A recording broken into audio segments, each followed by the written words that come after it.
All right, let's give us just a second to get our presenters in the room with us.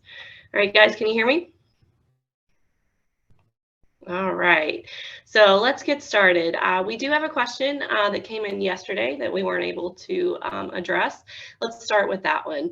So this person has two major challenges in sample prep right now.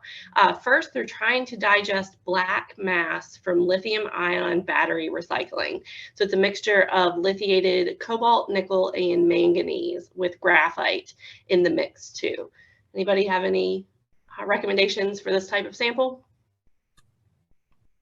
So we don't do digestions like that in-house, but one website that we always recommend is CEM's website. They have a lot of really good resources for specific types of samples and how to do a complete digestion. And they actually have one specifically for lithium ion battery components. So if you go to their website, and I can send a link if you want to reach out to us an email. Yeah, because I don't think I can drop it here. But yeah, I can send you the link if you're not able to find that. Just reach out to us and we'll send that over. All right, great. So the next part is dairy whey samples. So this person was just given these samples, as we often are in the laboratory, just things pushed in our direction, and they haven't been able to find an existing digestion method, but they haven't spent a lot of time looking for this. Would any of you have suggestions? Sounds like maybe the CEM site would be the place to look at for this as well.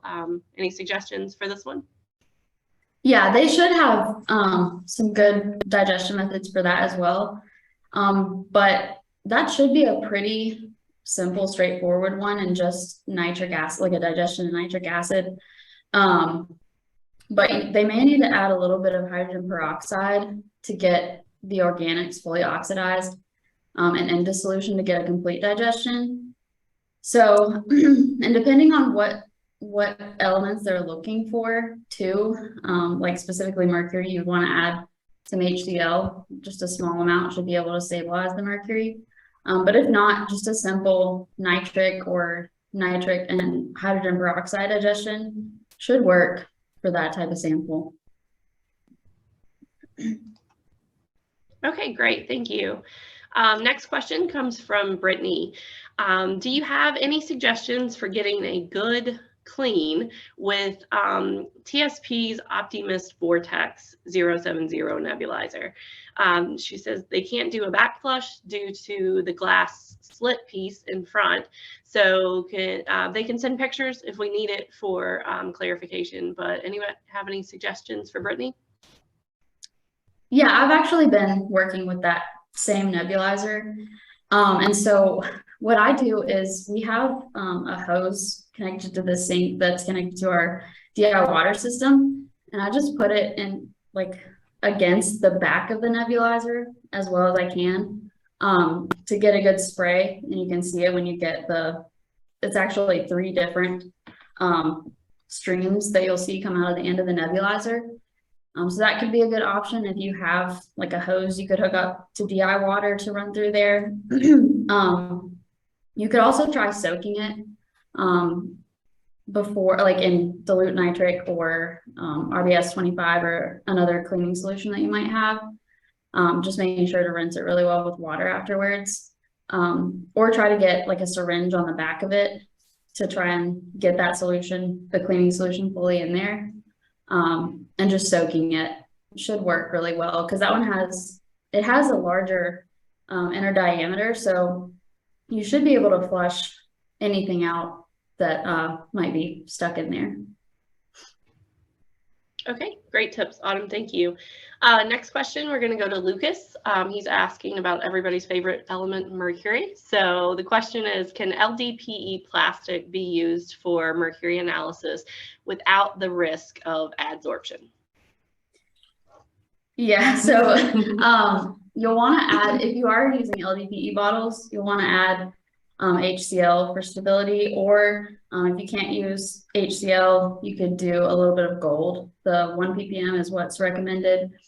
or some other stabilizing agent, but in nitric alone, it's definitely going to absorb to any type of plastic.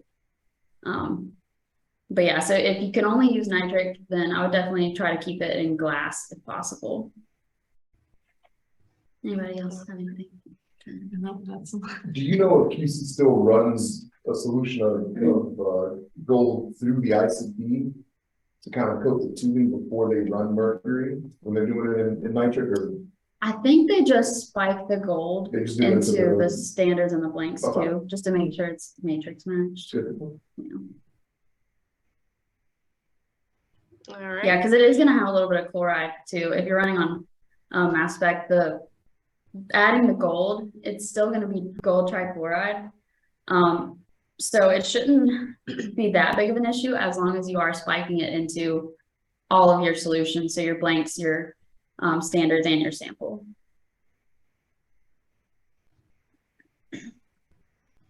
All right, we're going to continue with mercury. Another question from Lucas. So he's wondering, to determine mercury in concentrated copper samples, they're using a digestion with the matrix very similar to Aqua Regia.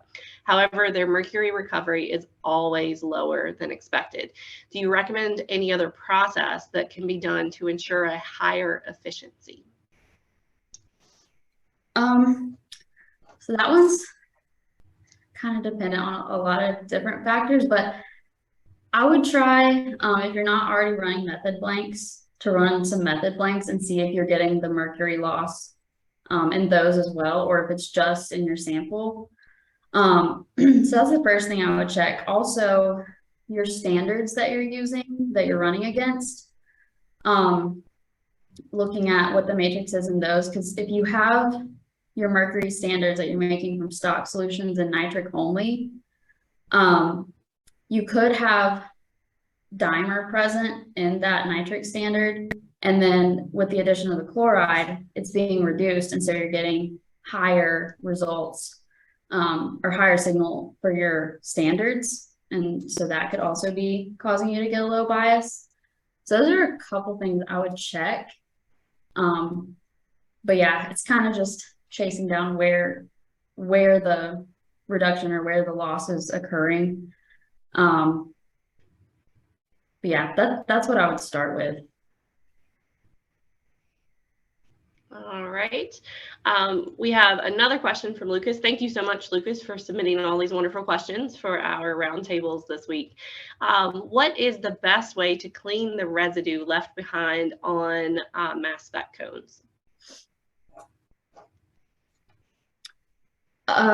So what we normally do is we look at your work instructions for maintenance on the instrument, of course, or on the cones. But depending on what type of cone you have, some of ours we soak in dilute nitric acid for a short period of time. Make sure you don't soak those long term, and just put them in a sonicator, and that helps to get anything off. Or you may want to just use water, and then you can sonicate longer. Or soak longer in just water. But yeah, that's what we normally do for our cones. Just make sure that if you are using any type of dilute acid, that you're not leaving it in there, because it will slowly wear away the metal of the cones. All right, thank you, Autumn.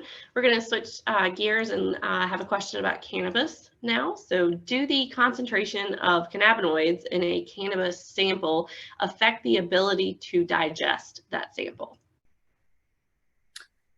It really shouldn't. The digestion method for cannabis is pretty simple. As long as you're using the same sample size and making sure that you're getting a complete digestion, that's really the goal. So in different concentrations of cannabinoids shouldn't really make it more difficult or less difficult to digest or to analyze. What is important is the carbon, the residual carbon that's left after your digestions.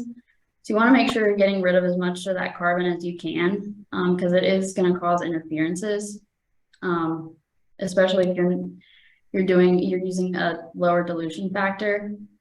So it's really just making sure that you're getting that complete clear digestion in your final sample.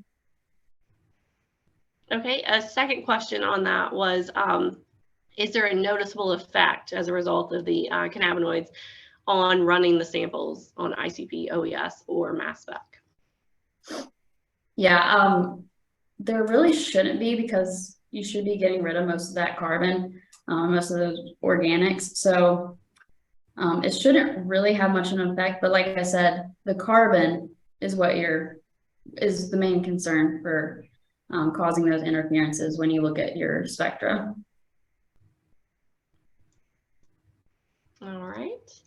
Next, we're going to move on to a multi-part question from Machiko. So we'll break this down into a couple of different questions. We'll start with laboratory gloves. So to minimize the environmental contamination, what type of disposable gloves do you use for ICP-MS preparation and analysis? In their lab, they're using nitrile powder-free exam gloves. Any comments on particular gloves to use? I think we're still using nitriles in the lab. Oh, go ahead. Oh, sorry, I was just gonna say, I think to minimize contamination, we use vinyl, because the vinyl are a little bit less than nitrile. But yeah, we use both nitrile and vinyl. Okay. Yeah, I think the key to getting a good brand is we actually did a leaching study on a number of different samples of gloves, and we made a determination from that. I can't remember the exact brand. I think it may be like VWR or something to get them, but it might be worthwhile if you think you're having issues with contamination that's coming from your gloves. Do a leaching study, see what's coming off of them. So. Okay, so next part, we'll talk about the leaching of containers in the oven. So for leaching containers with 1 to 5% nitric in the oven, does the oven rust due to the acid? And would this cause environmental contamination? I don't know that we have seen major issues with rusting in our ovens that we use for leaching. So do you know of any issues we've had with rust? No, and we also make sure we keep all those containers closed or covered when we put them in there, so the risk of contamination is minimal. So yeah, so if you're leaching them in the oven, definitely keep them closed.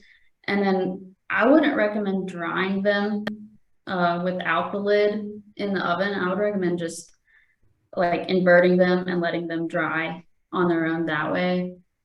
That's what we normally do for our bottles, because that does risk adding contamination by just letting them sit in there without being covered. Okay, and another oven question: can you put containers with LDPE or made from LDPE as well as glass volumetrics in the oven? We definitely wouldn't recommend putting glass volumetric flasks in the oven. LDPE should be fine, but glass we leach over time. It does take more time because it's not being heated, but there's definitely a risk of breaking those flasks, heating them in the oven. All right. Thank you, guys. Now we're going to move to a couple questions from Boone. The first is, what degree, temperature-wise, would you heat arsenic 3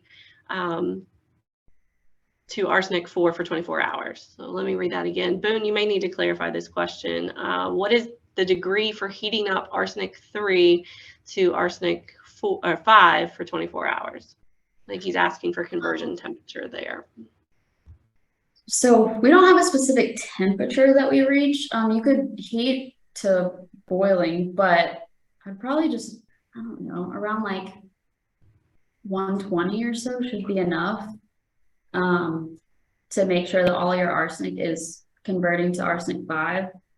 And if you're worried about heating it overnight in your lab, you may just want to put like a watch glass or something over top of the container to make sure that you're not losing your solution to evaporation and heating to dryness, because that's also a concern.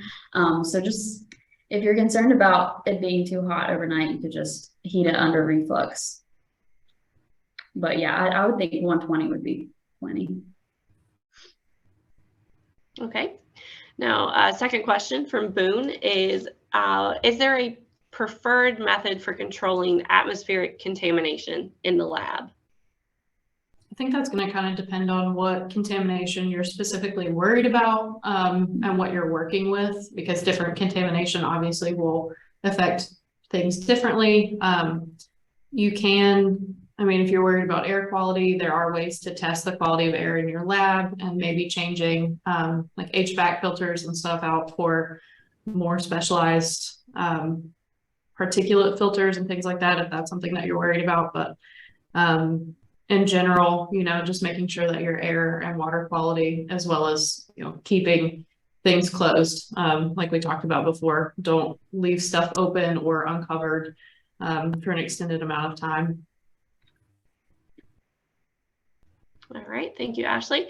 I see one more question. Before we get to that, if there's anything you want today's speakers to address, or anybody from this week's conference, please drop those in. This is becoming your last chance to get those answered live. So let's proceed with the last question I have right now. So how sensitive is ICP-MS to differences in acid content between standards and samples? So this is referring to matrix matching, and how much of an impact would you see with non-matrix matched samples? Yeah, so it depends on what you're looking at, but you can see significant differences with just a small difference in acid content, depending on what types of samples you're looking at. So yeah, I would just say try to matrix match as close as possible. But if you're having issues matrix matching, you could always use the standard additions, and then that will eliminate that source of interference from non-matrix matched samples. But yeah, I can have a significant difference, like I said, with even a small difference, depending on what type of analysis you're running. All right. Anybody else have anything to add to that? It looks like we have one more question. Okay. Yeah, I can't see the Q&A panel, so I'm relying on information to be fed to me. So I do have that last question, or one more question coming through. So this one is, what do you suggest to improve the RSD value on your internal standard for ICP-MS?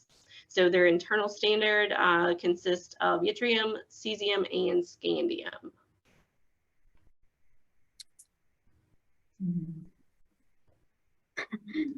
There's a lot of factors that go into that, and a lot of it depends on your intro system setup, and making sure that your sample flow and your nebulizer flow is what that particular nebulizer is rated for, because you can see differences in RSDs if you're running too low or too high sample flow.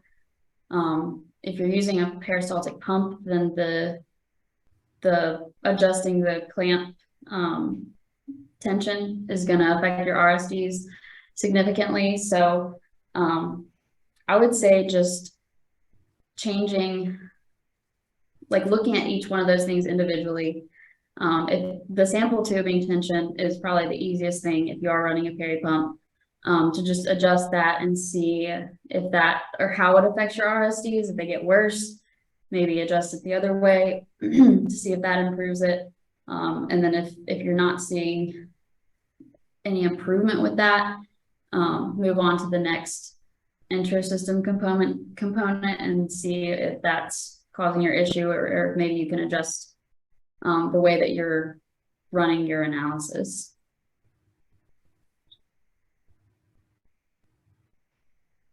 All right. On my end, I don't see any more questions. Panelists, is that correct? No, Good. see anymore. All right. Well, it looks like that's all we have today in terms of questions for our roundtable. I want to thank you for joining us live today. We appreciate you taking your time out of your busy day to learn from us. As a reminder, all presentation recordings are available on the Zoom Events Hub, so you can go back and watch at your own convenience. We also have a host of other webinars that are available on the website, so make sure you check those out for even more training. So thank you and have a good day. Thank you. Thanks.